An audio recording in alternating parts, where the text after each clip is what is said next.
Students, error detection और common errors के questions को टैकल करने में बहुधा आप नर्वस हो जाते हैं।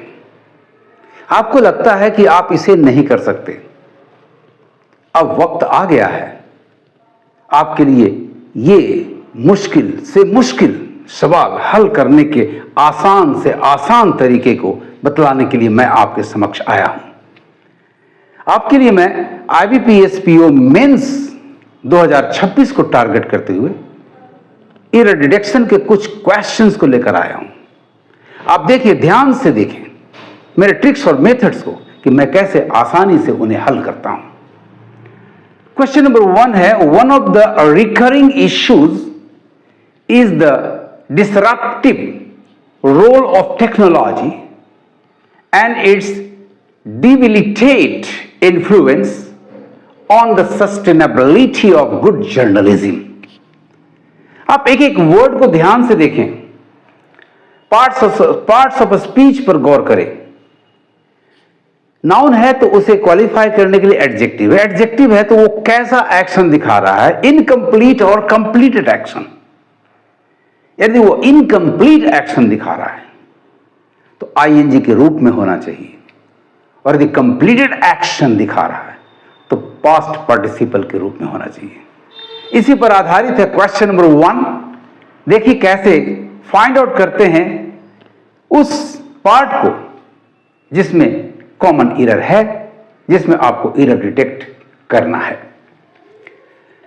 One of the recurring issues, one of के बाद आने वाला नाउन इश्यूज प्लूरल है, बिल्कुल करेक्ट। वन ऑफ के बाद नाउन हमेशा बहुवचन होता है और उसके साथ डेफिनेट आर्टिकल द का प्रयोग होता है। इश्यूज नाउन के पहले एक एडजेक्टिव है, रिकरिंग बार बार आने वाला, यानी इसका आना जारी रहेगा आने वाले समय में भी, यानी ING के रूप में, प्रेजेंट पार्टिसिपल के रूप में, यानी रिकरिंग प्रेजेंट पार्टिसिपियल एडजेक्टिव बिल्कुल करेक्ट है।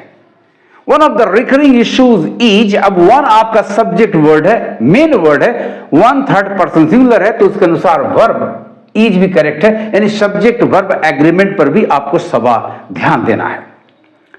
The disruptive role of technology, disruptive role को पर्टिकुलराइज कर रहा है, यानी डिसरप्टिव रोल के पहले डेफिनेट आर्टिकल द का प्रयोग भी गलत है, सही है, sorry. And it's debilitate influence, influence आपका नाउन है तो उसके पहले ये एडजेक्टिव होना चाहिए। डिबिलिटेट वर्ब का पहला रूप है, बेस फॉर्म कभी भी एडजेक्टिव के रूप में काम नहीं कर सकता। वर्ब जब भी एडजेक्टिव होगा either main verb 4 ING form में और main verb 3 past participle form में होना चाहिए। अब ये इन्फ्लुएंस है, ये भी डिबिलिटेट करना जारी रहेगा, यानी इनकम्प्लीट एक्शन दिखा रहा है, यानी यही आपका एरर है स्टूडेंट्स, और ये आपका होना चाहिए मेन वर्ब नंबर 4 के रूप में, अर्थात ING फॉर्म में। चलिए एरर आपका निकल गया। किस चीज पर? तो ऑन प्रीपोजिशन सही है, विषय के लिए ऑन आता है, ऑन द इन्फ्लुएंस के लिए, कंट्रोल के लिए भी ऑन का प्रयोग होता है, ऑन द सस्टेनेबिलिटी। अब यहां of good journalism, of good journalism sustainability को पर्टिकुलराइज कर रहा है, तो आर्टिकल डेफिनेट आर्टिकल द भी बिल्कुल करेक्ट है, ऑफ गुड जर्नलिज्म। अब एरर आ गया सेंटेंस नंबर 1 में, डिबिलिटेट की जगह डिबिलिटेटिंग होना चाहिए। अब देखते हैं दिए गए 4 parts A B C D में, क्योंकि E आपका नो एरर है, एरर आ गया तो नो एरर को सबसे पहले आप एलिमिनेट कर दें। अब ढूंढे उस पार्ट को जिसमें डिबिलिटेट इन्फ्लुएंस की चर्चा हुई है, और ऐसा पार्ट आपके पास नंबर C में है, यही आपका आंसर हुआ। 1 करेक्ट है, अतः ये एलिमिनेटेड हो गया। B part is the disruptive role of technology, ये भी करेक्ट है, अतः ये भी एलिमिनेटेड हो गया। ऑन द सस्टेनेबिलिटी ऑफ, ये भी करेक्ट है, अतः ये भी एलिमिनेट होगा। Right answer is 10 option number C।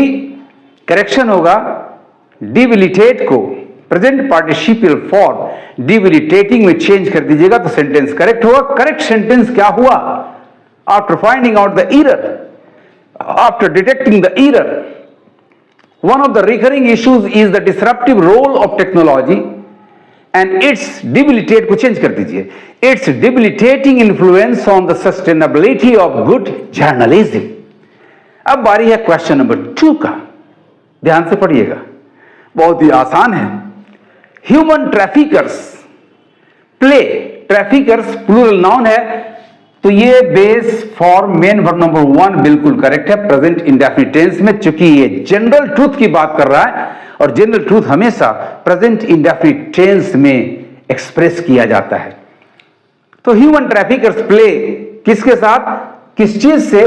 तो with the life of people. अब यहां लाइफ किसका है? पीपल का है। People means more than one person, means plural, तो प्लूरल है तो फिर लाइफ सिंगुलर कैसे होगा? हर व्यक्ति का लाइफ होता है, यानी यही एरर है। करेक्शन इसका होगा, इसका बहुवचन फॉर्म यानी लाइव्स होना चाहिए।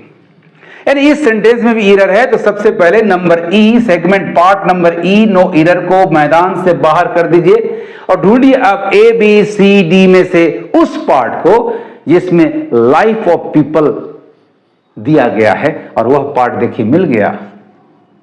पार्ट नंबर बी आपका एरर कंटेन करता है, this is the correct answer. और करेक्शन होगा लाइफ की जगह क्या होना चाहिए? लाइफ होना चाहिए।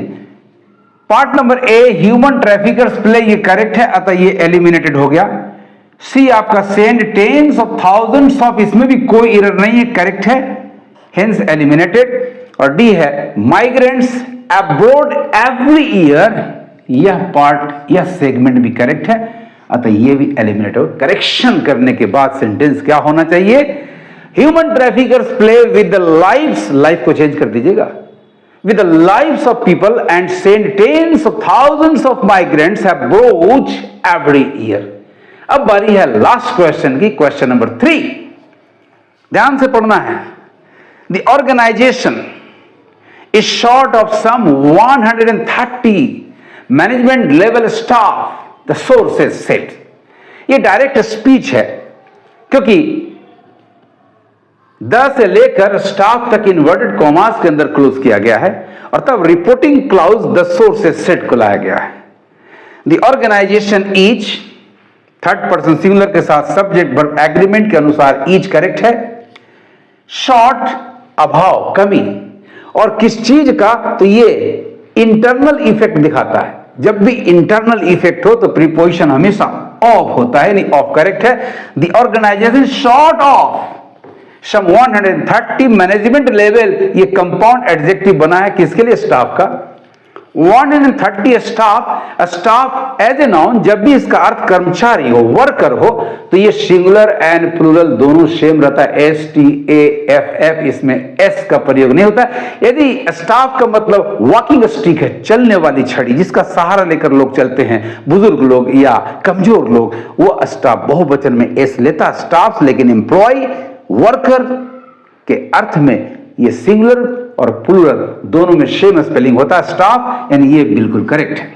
अब गौर से देखिए, जब भी डायरेक्ट स्पीच में एक्चुअल वर्ड्स, ये जो भी शब्द इन्वर्टेड कॉमास के अंदर में आता है उसे actual words of the speaker कहते हैं। जब भी एक्चुअल वर्ड्स आगे हो और रिपोर्टर पीछे हो, और यदि रिपोर्ट करने वाला व्यक्ति नाउन हो या सोर्सेज यहां नाउन है, तो फिर याद रखना है SRV subject to the reporting verb plus RV reporting verb. Subject to the reporting verb आपका होगा द सोर्सेज, और रिपोर्टिंग वर्ब है सेड। कॉमन रिपोर्टिंग वर्ब हमेशा पास्ट में होता है, ये पास्ट बिल्कुल करेक्ट है। यदि एक्चुअल वर्ड्स फ्रंट पर हो और रिपोर्टिंग क्लाउज, रिपोर्टिंग पार्ट को लास्ट में दिया जाए, और यदि रिपोर्टर नाउन हो तो वो टोटल इन्वर्सन होता है। टोटल इन्वर्सन का मतलब, टोटल इन्वर्सन का मतलब होता है सबसे पहले वर्ब और उसके बाद सब्जेक्ट आता है, जबकि यहां सबसे पहले सोर्सेज सब्जेक्ट है, उसके बाद वर्ब है, यानी यही पार्ट गलत है। करेक्शन क्या होगा? द सोर्सेज सेड की जगह होना चाहिए था said the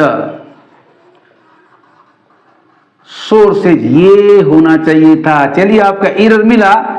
the sources said में द सोर्सेज सेड को हमें चेंज करना होगा, हमें इन्वर्ट करना होगा वर्ब प्लस सब्जेक्ट, चूंकि सब्जेक्ट नाउन है, टोटल इन्वर्सन का रूल यहां लागू है। एरर वह पार्ट होगा जिसमें द सोर्सेज सेड दिखलाया गया है। सबसे पहले आप नो एरर को मैदान से बाहर कर दें और नंबर डी को गौर से देखिए। द सोर्सेज सेड मिला, यही आंसर है। करेक्शन होगा द सोर्सेज सेड को टोटली इन्वर्ट कर देना, यानी शेड द सोर्सेज होगा। Number A the organisation is short, ये बिल्कुल करेक्ट है, सॉरी ये बिल्कुल करेक्ट है, hence eliminated. Number B of some 130, ये भी करेक्ट है, अतः eliminated. Number C management level staff, ये भी करेक्ट है, hence eliminated. A B C and E are easily eliminated. Right answer is option number D. The sources said को totally invert कर देंगे तो होगा हमारा said the sources. Correct sentence क्या होगा आफ्टर द करेक्शन?